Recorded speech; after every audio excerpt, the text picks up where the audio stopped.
Welcome to Cooking with Fiona, Season 2, Episode 1. This morning I'm going to be making meatballs with Alfredo sauce, but I do have to talk to you about my producer, Colin, who has created, he says, you're such a character, Fiona, you're just like your mother, so he's made a caricature of me.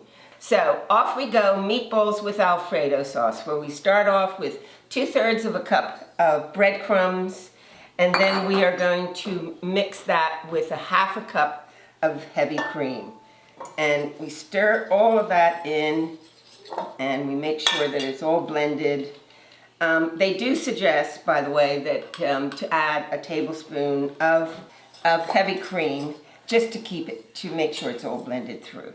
So I'll be adding a little bit of heavy cream going forward.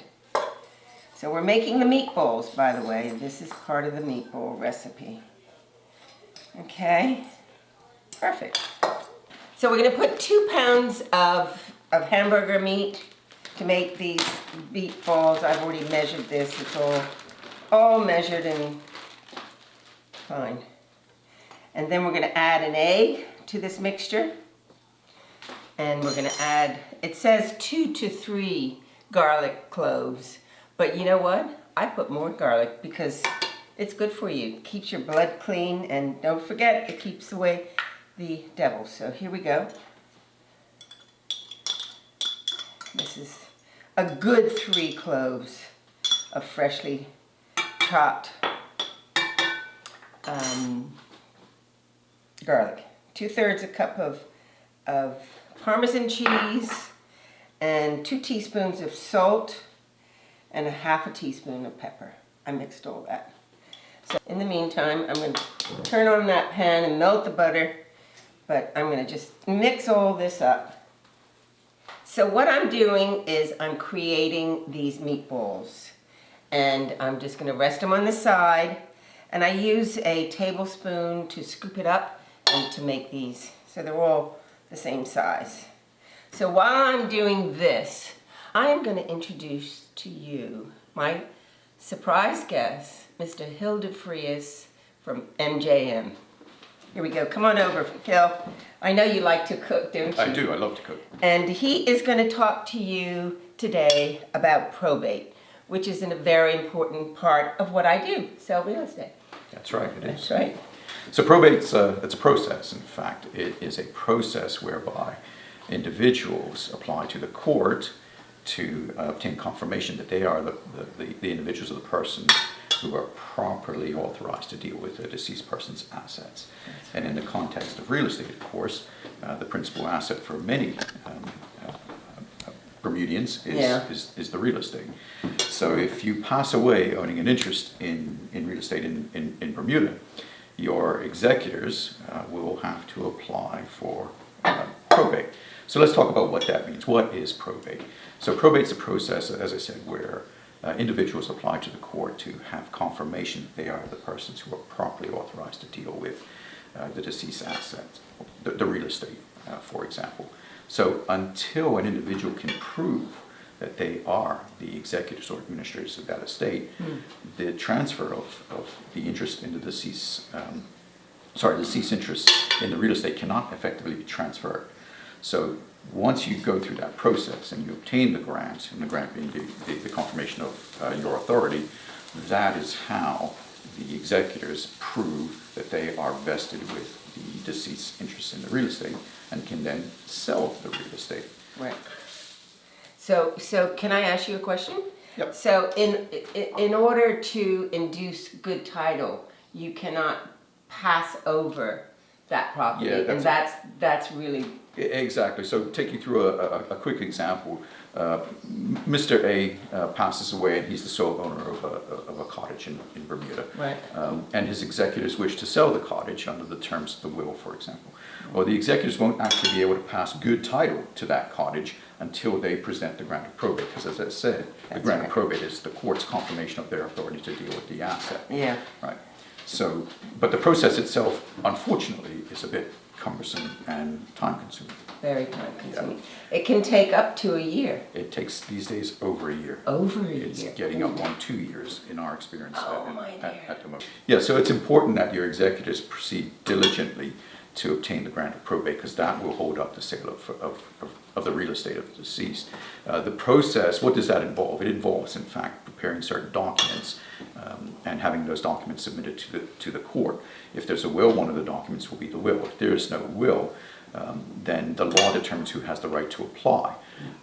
It's set out in the non-contentious probate rules, those individuals who are entitled to apply where there's no will.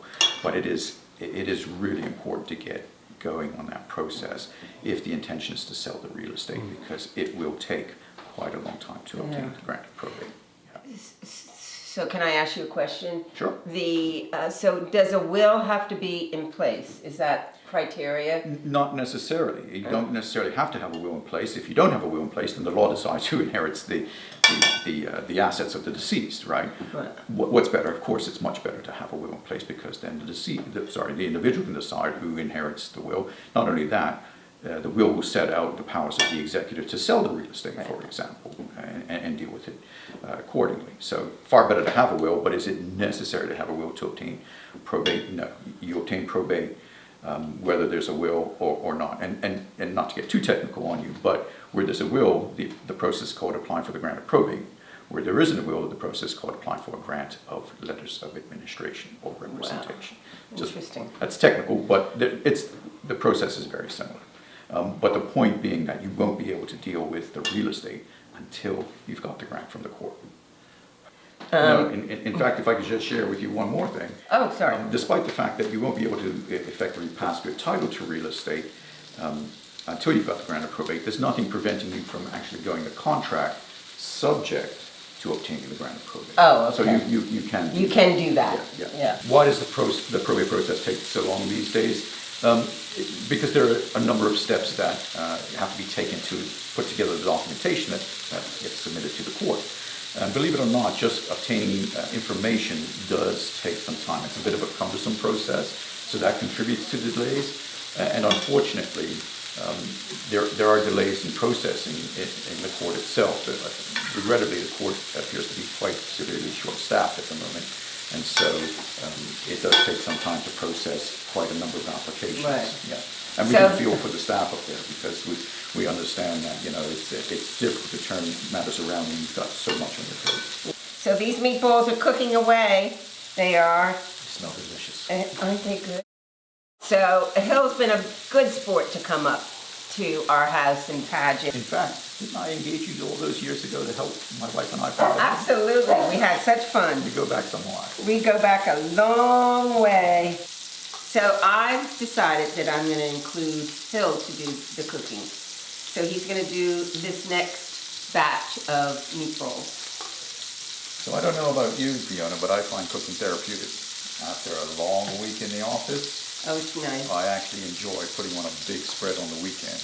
Isn't that good? Great. I'm sure your wife really appreciates that. When I was a little girl, I used to come home from school. I went to Gilbert Institute, and I'd come home from school, and my most favorite meal, which I cooked, was to get a wrought iron pan, get a hamburger, and cook it to death, almost. And I'd have just the patty, and a dill pickle was my favorite thing to cook. A burger isn't a burger without a pickle. Thank you, Hill, so much for coming. Thanks. Let me give you a big hug. So we're about ready to make the Alfredo sauce. So we start off with melting 5 tablespoons of butter. Done. Turn that little baby on. And then we're going to melt the butter. And then we are going to put the clove of garlic that I've already minced. And then we're going to slightly saute the garlic in the butter. So I'm cooking this quite slowly because I don't want to burn the garlic. Makes it not taste so good if you burn the garlic. I'm going to sprinkle a tablespoon of flour, which will help thicken the sauce. And once that's blended and cooked through, then we actually add 2 cups of heavy cream. And I say that, heavy cream, because that's really what it is, heavy cream. And then we cook that up slowly. The aroma is just fantastic with the garlic there, and that blend it all up. Cook, cook, cook, very slowly. So this is a little bit of a process, and you have to cook it for a couple of minutes more. So I'm going to put the freshly grated Parmesan cheese in there, and I'm going to stir that, and it's going to cook for about, as I said, 9 minutes. This surprise guest was just superb. Hilda Frias was great. Now, I want you to look forward to the next episode that we have, number 2, because there's going to be another surprise guest. Hey, by the way, don't forget to call me. My number is 534-9932. If you have any questions, or if you want, or text me on that number, by the way. Or if you want a calendar and I didn't send you a calendar, I'd be happy to put you on my list. So look forward to hearing from you. When this sauce is cooked through, and it's getting quite thick now, I have prepared noodles, which I will pour. First of all, I'll put the meatballs into the sauce, and then I will pour it over the cooked noodles that I've already prepared. Ready for the sauce to be poured all over the noodles.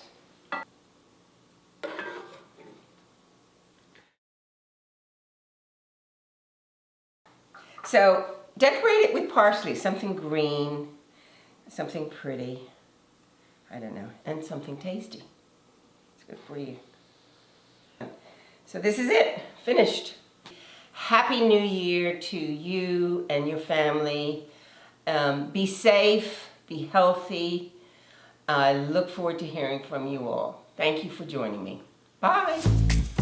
Please call Fiona Hatfield on 534-9932 or email at fhatfield@brcl.bm.